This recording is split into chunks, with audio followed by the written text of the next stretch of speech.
आदरणीय शिक्षकजी र मेरो प्रिय साथीहरू, आज म मेरो देश नेपालको बारेमा भन्न गइरहेको छु। अथवा मसँग कुनै गल्ती भएपछि मलाई साथीभाइ सम्झेर माफ गरिदिनु होला। अब म आफ्नो विषय सुरु गर्न गइरहेको छु। नेपाल हाम्रो स्वाभिमान हो, नेपाल हाम्रो सपना हो, हाम्रो शान हो।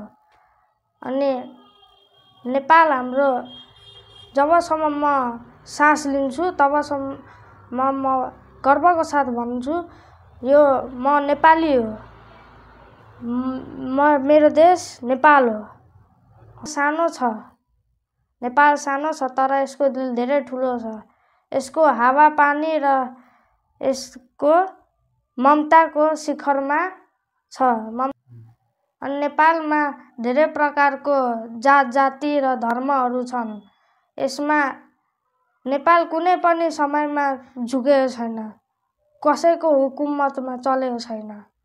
यो एउटा यस्तो देश हो कि कसैले नहराउन सकेको। नेपाल एक सुन्दर शान्ति देश हो। यो देश हिमाल, तराई, पहाडले बनेको एउटा देश हो। नेपालको राष्ट्रिय जनावर गाई हो। नेपालको राष्ट्रिय चरा डाँफे हो। राम्रो लागेमा कमेन्ट गरिदिनु होला।